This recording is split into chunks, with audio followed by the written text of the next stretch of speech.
El artículo 18 de la Constitución nos da derecho a estar informados e informar sin censura, sin reservas y con responsabilidad. La investigación periodística nos permite encontrar evidencias para sacar a la luz verdades ocultas. Nuestra misión es presentar esas evidencias porque las evidencias nunca mienten. Amigos televidentes, tengan ustedes muy buenas noches. Bienvenidos a Artículo 18, donde solo cuentan las evidencias. Hoy les tendremos los detalles sobre la adjudicación del famoso bloque Singue, un campo de petróleo que permaneció abandonado por 15 años y cuya adjudicación al consorcio DGC fue señalado como irregular por la Contraloría General del Estado. Además, la periodista Mariela Toranzos nos presentará el abrupto final del proyecto de educación bilingüe It's Time to Teach, donde maestros extranjeros no ganaban ni siquiera el sueldo básico. Empezamos. Uno de los casos mencionados al momento en que se investigaba por asociación ilícita al ex vicepresidente Jorge Glass fue la adjudicación del campo Singue, pues según un informe de Contraloría, habría irregularidades. Así fue como terminaron vinculadas al proceso más de 20 personas. Lucero Llanos nos trae los detalles. Ubicado en la provincia de Sucumbíos, el campo Singue fue explotado por primera vez en 1991. Hasta 1997, de estas tierras se extrajeron solo 447.000 barriles de petróleo.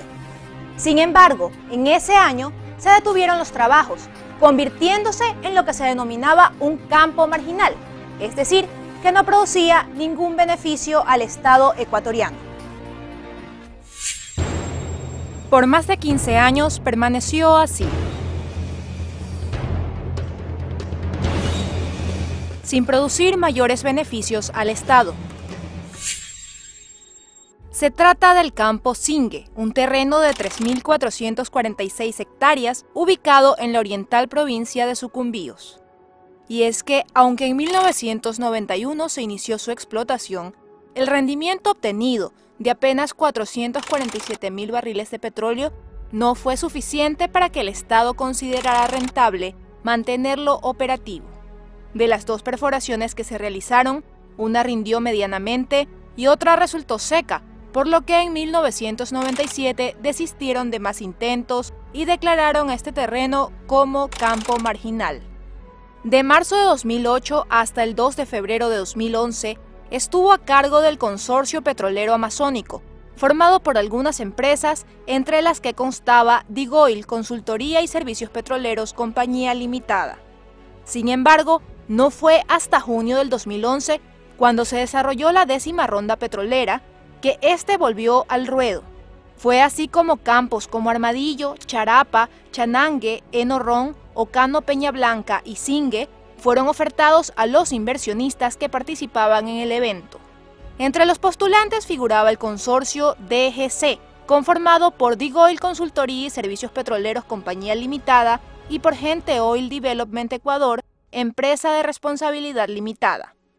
Con una participación del 60% y del 40% respectivamente, ambas suscribieron un contrato de constitución de consorcio, bajo escritura pública el 23 de septiembre de 2011, con la finalidad de presentar conjuntamente una oferta para la licitación de los bloques Charapa y Singue, y para tales fines designaron al ingeniero César Edmundo Guerra Navarrete como procurador común y apoderado único del consorcio, encargándolo así de la representación ante la Secretaría de Hidrocarburos y el Comité de Licitación Hidrocarburífera. Luego de 10 meses de negociaciones, el 30 de abril del 2012, el entonces ministro de Recursos Naturales No Renovables, Wilson Pastor, anunció la asignación del bloque Singue al consorcio DGC para su exploración y explotación, y ese mismo día se suscribió el contrato entre las partes bajo la modalidad de prestación de servicios. Según una nota de Diario El Comercio de esa fecha, la tarifa por barril extraído señalada para el campo Singue fue de $33.50, mientras que los precios suscritos por otros consorcios a cargo de los otros dos campos marginales adjudicados fueron de $32.90 y $35.60. De acuerdo a una nota de Diario El Telégrafo, también de dicha época, durante el anuncio el entonces ministro Pastor indicó que los 3 campos marginales adjudicados tendrían una producción diaria de 15.000 barriles de petróleo y que darían al Estado una producción neta de $500 millones. Según esta misma publicación, el Estado tenía una renta calculada en aproximadamente 90.2%, mientras que las compañías participaban con un 9.8%. El 29 de mayo de 2012, la Secretaría de Hidrocarburos inscribió el contrato suscrito entre el consorcio y el Estado, y en el mes de julio se hizo la entrega oficial del bloque para dar inicio a la obligación contractual.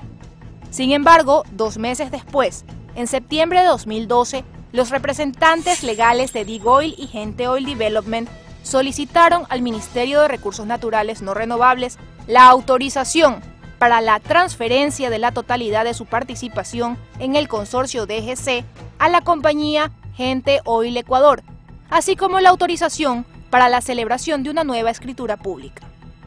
El 1 de noviembre del 2012, los representantes legales de Dig Oil y Gente Oil Development reformaron su solicitud en el sentido de que la operación del bloque continúe a cargo de Dig Oil. Al año siguiente, mediante un oficio con fecha 22 de julio de 2013, la Secretaría de Hidrocarburos emitió un informe favorable para la transferencia de la totalidad de derechos y acciones de Dig Oil y Gente Oil Development a Gente Oil Ecuador, hecho que fue ratificado por la Coordinadora General Jurídica del Ministerio de Recursos No Renovables el 14 de agosto de 2013, y por el propio ministro del ramo, en aquel entonces el ingeniero Pedro Merizalde, un día después. Pasaron los meses y en marzo de 2014 se reformó el primer artículo del Acuerdo Ministerial 504, mientras que el 29 de agosto de 2014 se suscribió un nuevo contrato, esta vez entre la Secretaría de Hidrocarburos y la compañía Gente Oil Ecuador. De acuerdo a información de la Agencia de Regulación y Control Hidrocarburífero publicada en su Boletín Estadístico del 2016, desde que Gente Oil comenzó a operar en Singue en 2012, se perforaron 10 pozos, 2 en 2013, 6 en 2014, 1 en 2015 y otro más en 2016.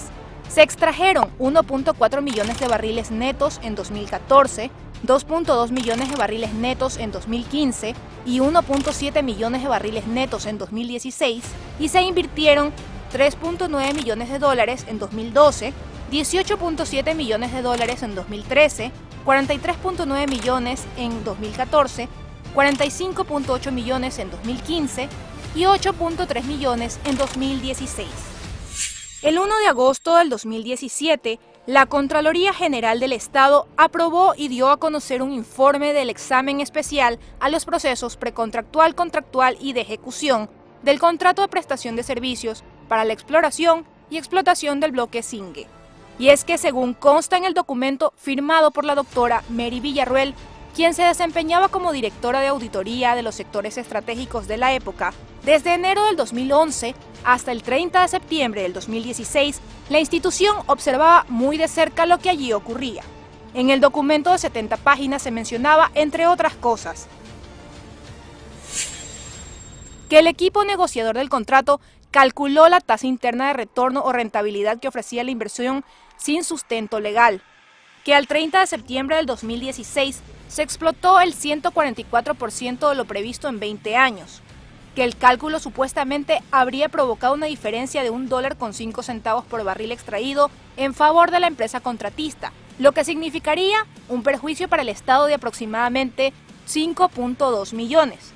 Además, en el informe se señaló que habría conflicto de intereses, ya que a los 14 días de firmado el contrato, la hija del ministro de Recursos No Renovables ingresó a laborar como directora financiera de Gente Oil Development y luego como vicepresidenta de Gente Oil Ecuador, y que el entonces subsecretario de Estudios y Patrimonio Hidrocarburífero, encargado de elaborar la información de las reservas probadas, ingresó a la nómina del consorcio DGC 3 meses después de suscrito el contrato, y que finalmente Dig Oil, como empresa que formó parte del consorcio amazónico, anterior operadora del bloque, tenía pleno conocimiento de las condiciones del campo. Por este informe, más de 20 personas fueron vinculadas al proceso de indagación que abrió la Fiscalía General del Estado el 3 de agosto de 2017. Entre ellos figuran funcionarios de la época que, como Jorge Glass, Carlos Pareja Yanuseli, entre otros, ostentaron cargos en el Comité de Licitación Hidrocarburífera, Ministerio de Recursos Naturales No Renovables, Ministerio de Hidrocarburos, Secretaría de Hidrocarburos, comisiones de evaluación y equipo de negociación, así como los representantes y o apoderados de las empresas DIGOIL y Gente Oil. Según declaraciones del fiscal Carlos Vaca Mancheno, recogidas por Diario El Telégrafo y publicadas el 7 de agosto del 2017, la investigación por presunto delito de peculado podría tomar hasta 2 años. Como Contralor del Estado, yo soy juez de cuentas. No me compete polemizar con expresiones típicas de actores políticos. Los procesos en la Contraloría no se resuelven, ni se van a resolver, con presión política, con espectáculos mediáticos, y mucho menos desde una soberanía de Twitter. El 1 de marzo, el Contralor subrogante Pablo Celi pidió a la Fiscalía que se incorporara al expresidente Rafael Correa en el expediente abierto en contra del ex vicepresidente Jorge Glass y otros, debido a que, según Celi, Correa sí conoció sobre la negociación y como supuesta prueba vinculante, Celi presentó una carta de 3 páginas con fecha del 26 de enero de 2011, remitida por el entonces gerente de DIGOIL, César Guerra. Sin embargo, para los representantes de Gente Oil, el informe de Contraloría presenta aseveraciones maliciosas y a su juicio, su caso habría sido politizado. A decir de Silvana Pastor, vicepresidenta administrativa financiera de la empresa Gente Oil, el informe realizado por la Contraloría carece de sustento técnico y legal. El equipo de auditoría que hizo este informe no tiene ningún tipo de conocimiento técnico, no tiene conocimiento de la industria, no tiene conocimiento de la contratación petrolera y no tiene conocimiento de la evaluación de los contratos. Afirma que cuando Contraloría hizo público el documento en agosto del año pasado, se enteraron por la prensa, mas no porque se los hubieran notificado oficialmente. Aún así, manifiesta que han estado prestos a colaborar en las investigaciones, que acudieron a las entidades por voluntad propia y que desde que inició el proceso han presentado los descargos correspondientes, tanto en Fiscalía como en Contraloría, para señalar los errores que tendría en los siguientes aspectos. Sobre la tarifa y el supuesto perjuicio al Estado de $5.2 millones. Cogen una herramienta financiera que no era parte de la licitación, no era parte del contrato y no era parte de las bases, toman esa herramienta financiera para ellos evaluar si la tarifa era o no correcta. Nosotros hemos presentado obviamente todos los descargos a la Contraloría a través de informes, a través de reportes, a través de información, pero lastimosamente esto no se ha hecho eco. Y la Contraloría se ha ratificado en el tema de la tarifa. Entonces, establecen un perjuicio al Estado, haciendo que los $33.5 a cual se adjudicó el contrato, con esta supuesta tarifa que ellos calculan sin sustento técnico de 32.45, ese $0.05 de diferencia le multiplican por la producción que ha tenido el campo y ese es el perjuicio al Estado. Sobre la supuesta sobreexplotación. Hay un desconocimiento total de la industria petrolera. Primero, un campo no se sobreexplota, un campo lo que se busca es que si se le pone a consideración de unos inversionistas extranjeros, lo que se busca es que el inversionista venga y con su inversión busque generar mayores beneficios para el Estado. ¿Cómo puede la Contraloría hablar de una sobreexplotación de un campo? A nosotros nos entregaron en la licitación un campo con actividades mínimas, no máximas. Entonces, mínimo teníamos que producir 2 millones de reservas y teníamos que encontrar mayores reservas a través de la perforación de más pozos. Sobre la adjudicación. Ningún ministro puede coger y adjudicar un campo. El ministro lo que hace es acoger una recomendación de la comisión de licitación. La comisión le dice, hemos hecho todas las evaluaciones técnicas financieras y recomendamos que se adjudique este campo porque es beneficioso para el Estado. El ministro, llámese Wilson Pastor, el ministro que esté en ese momento, tiene que acoger la recomendación. Obviamente él no puede coger y decir, no, yo no acojo esta recomendación, Entonces, el pensar que él adjudicó a dedo este contrato no tiene sustento alguno. Y eso obviamente con todos los documentos de la licitación se demuestra.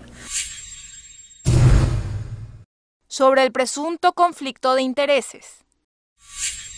José David Burgos es un funcionario de la Secretaría de Hidrocarburos en su momento, que formó parte sí de la licitación, pero no tenía cómo tener información privilegiada. Él lo único que hizo es pasar la información del Libro Nacional de Reservas oficial a la información de las bases de la licitación, en las cuales él tenía que decir cuántas reservas hay, pero él no podía saber si en ese campo había mayores reservas o no. Que hablan también de que habría un problema de relación o de tráfico de influencias entre Wilson Pastor y Silvana Pastor, porque supuestamente Wilson Pastor podría haber sabido cuánto había de posibilidades o de reservas en este campo. Nuevamente, la única manera de que Wilson Pastor hubiera podido saber que habían más reservas era perforando. Sobre el conocimiento pleno de las condiciones del campo por parte de DIGOIL.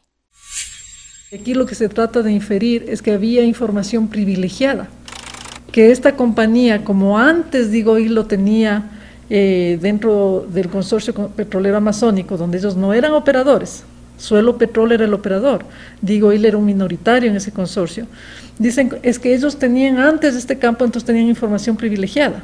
El campo no tuvo un solo pozo más perforado, es decir, conforme el Petroecuador le entregó al consorcio petrolero amazónico, donde había un solo pozo, es de esa misma condición en la cual le fue entregado el campo a la licitación. Entonces, la información que se tenía de producción de ese pozo que se perforó entre el 91 y el 97 es lo que daba la información para las reservas.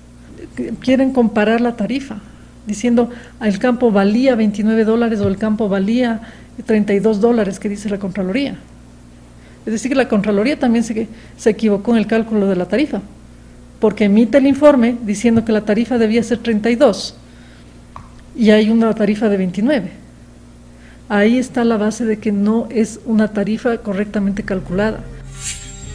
La representante de Gente Oil recalca que estas argumentaciones las han presentado hasta el cansancio con documentación en mano en las instancias de Contraloría y en Fiscalía, pero que hasta el momento no han recibido respuestas favorables.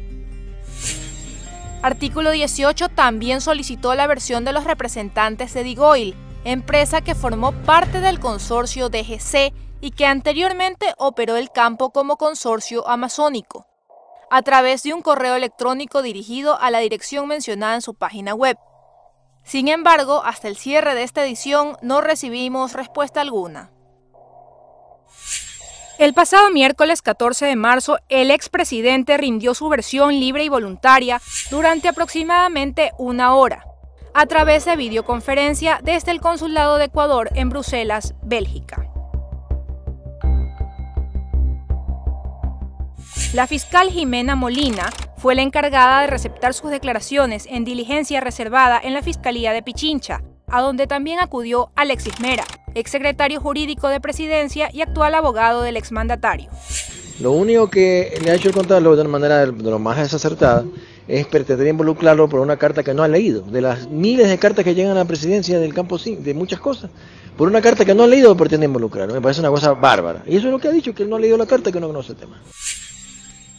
Esperamos que las investigaciones y el proceso judicial se lleven con transparencia y sobre todo con justicia, para que el Ecuador no sea perjudicado, pero tampoco que se acuse falsamente a personas que no tienen nada que ver. Gracias por la investigación, Lucero. Al regresar, profesores extranjeros a precio de promoción y la sorpresiva suspensión del último programa de enseñanza de inglés impulsado por el Ministerio de Educación.